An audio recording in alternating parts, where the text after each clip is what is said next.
Everybody, welcome to part 2 of our Jilbab tutorial. While cutting, I forgot to tell you guys how to calculate your length, right? For the front piece, measure your full length, your normal gown length, let's say 60. This Jilbab, then you are going to measure, let's say 65, 64, depending on how long you want it to be. It's easy to braid, so they might want it long. So then add 4 to 5 inches to your normal full length for your front piece. Now your back piece is meant to be full length plus 13 inches. But because you're adding the calf area, so the calf area will be 4 inches. 13 minus 4, 9 inches. Add 9 or 8 to your normal full length. That's for the back piece, and that's why you're going to take that 4 inches at the down part or 5 inches out.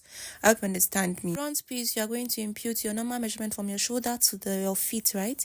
And then you add 4 to 5 inches. For back piece, to be your normal full measurement, that's from shoulder to feet plus 13 inches. From that 13, you are going to minus the amount you want to use for your cap. What you have left is what you are going to measure for the back piece. I hope you guys are getting me. For the down part, I used 6 inches, but please make sure you use 4 or 5 so that it won't be too long. Stitch our Jilbab up. Now I have my cap or my veil area, right? If you don't know how we got here, the part 1 is already posted. The link will be in the description box. So you make sure you notch the middle point. Don't forget, notching is important, whether you are using your sewing machine or you're using your weaving machine. Me using weaving machine is easier and not time consuming. This was my first time of using sewing machine, so basically I don't really know if I got it right, but it was okay. Using a weaving machine, after notching, you open it up and then you just weave the sides before that curve, before the curvy part. I'm going to weave the sides, the two sides, that's the rope part, and the edge of the rope, the end. But it's still okay. I went ahead and stitched it using half inch. You can use, like I said, the dimension of the rope depends on what you want. You can use 2 inches, 2.5, 1, depending on how you want your rope to be, your rope or your band. After stitching, I turned it out and I give it a good iron press. I forgot, you're supposed to notch where that your curve, the curve that is in between the two ropes, right? You're supposed to notch where it starts from both sides, but I later notched it after I was finished turning and ironing. So this is it. I've turned it out and you can see I notched these 2 points here. You notch the angle for the cap area, right? If you marked 6 inches for the neckline when you say marking out your Jilbab, you can mark 5.5 for this, but the 6 is still okay. That some people like it to be exactly at the joining point. I'll explain when I get there. For the cap area, I just fold 0.5 inch for both sides at the upper part, as you can see with my iron. And then now we are going to make the front piece and you're going to just hem the neck area there, just folding a little bit and you hem. But if you're using a weaving machine, this is so simple. After you're done, you just go over to your sewing machine, weave the sides of the band, you've torn it out, go to your weaving machine, join the two shoulders together. This, like I'm doing now, you join it from the beginning of your neckline to the sleeve side for both left and right. You use your weaving machine. I did that for also with my sewing machine, right? I use 0.5. You've done that. For the sewing, I said from my sleeve area to the upper part so that it will align at the upper part. We folding, we hemmed a little bit of the neck area for the front piece. So I started stitching from my sleeve area to the upper part so that it can align at the neck area, and it did. Let's assume that you've weaved the sides, right? You're not weaving the neckline yet though. You will leave it unweaved. You go over to your weaving machine. Then you see the way I took this cap. You are just going to stitch it on the wrong face of the piece that's at the back, right? The back neckline. You're just going to weave it together and you are good to go.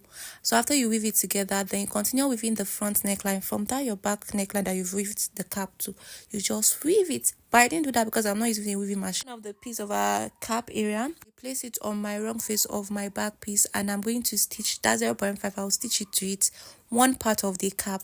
So this is how it looks after stitching. I make sure the where it joined on the cap is inside, not outside. After stitching, the one that is left, it's two is folded. So the other part of the cap, I'll just take it across to the right face of my back piece. And then I'm just going to top stitch it. So that was what I did. If you're using a weaving machine, you're just going to weave it all at once. After you're done with the back piece, you just continue weaving the front piece and just weave the neckline. I agree with that, but I had to top stitch. And that was what I did. I had excess left around the band, the cap area. Like I said, some people want it to be exactly just at the back area, but you might need to allow it to pass the shoulder stitch or weave a little bit at the upper part. There's no problem. I just stitched and I was good to go. The weaving machine is easy and not time consuming. That's one thing about it. But I wish I had one at home. I didn't have one at home, so I just used this method. So this is it. I've already stitched my cap to it, and the excess left I also stitched it. And this was what I got. I know it's not neat, but it's manageable. And it's my first time. So please do yours. Please get with your machine. It will not take you much time. Now we'll go to our sleeve area, right? The 2 sleeves that we cut out. So now you'll be needing your elastic tape. I'm just going to be doing a basic simple elastic band for this, but there are different styles you can do for your sleeve area for your jilbab. So for my tape I measured 8. It's actually 7 we measured for our sleeve opening, right? So I measured 8. I added 1 inch, and then I did it twice. So I split it into 2 because we have 2 sleeves. 8 for each sleeves, right? So you just put it in between, and you are going to stitch. While stitching, you'll be dragging the elastic to reach the end of your sleeve. So this is me inserting my elastic tape. So I had to stitch it down at one side first, right? Then after stitching, you will now stitch the sides. And like I said, you are going to be dragging the elastic tape to reach the other end like this. Just watch what I'm doing, you get it.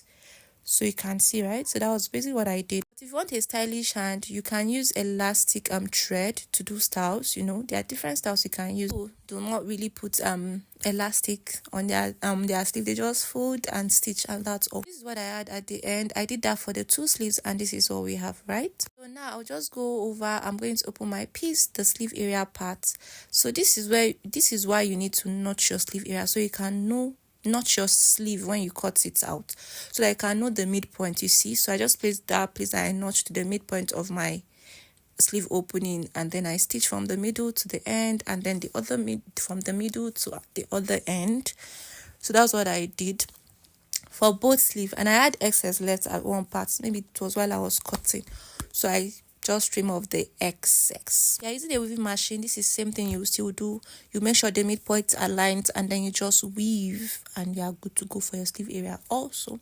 So I did that, right? Then I trim off the excess I had at one side of each of the sleeve. I was not okay with this band with the elastic effect I got here, so I decided to do something since I can't still do that. So I just passed another stitch through in between my elastic, my band, or your elastic tape, and this is what it gives. You see, it's very lovely and nice. Like, I love that. See the effects it's giving, right? Good. So I did that for both sleeve. So you are going to be drag it. You not just leave it and stitch. You draw it so that it can form that effect you're aiming at. So that's what I did. I done our sleeve. Sorry, my lights went off, and I was using battery because the charger is bad. So I just had to continue using my phone flashlight. I measured what I had 5, so I made use of 4 inches for my round sleeve. So I just marked 1 inch, and I started my stitching from that 1 inch, and I took it straight. You take it straight, and then you just stitch the bodies together. That's how easy it is to make jilbab. If you're using weaving machine, you just weave from the beginning of your sleeve, and then you just weave downward to the end, right? So that's what I did. And don't mind me, I was dragging. I didn't even know I was dragging my fabric. But please don't drag your fabric, it's going to form some ruffles like it did in my. I didn't even know what I was thinking. I did that for both sides, and I hemmed the down part and the down part of my front piece and the down part of my back piece. Using a weaving machine, you just weave the down parts, and you are good to go. Your jilbab is ready, inshallah. How easy it is to make jilbab. Please, if I'm not detailed enough, because it's my first time of making a jilbab in my life. I think I tried a little. I didn't try it on, but it's for my Eid. It's for Eid, sorry, not my Eid. My Eid outfit. So I'm going to be trying out on Eid day, and I'm going to show you guys what it looks like. So if this has been helpful, don't forget, like I always say, give me a thumbs up, subscribe to my channel, drop your comment, and if you tried out, please let me see it. If it's helpful, please let me know. So thank you all for watching. See you guys another day. Bye bye.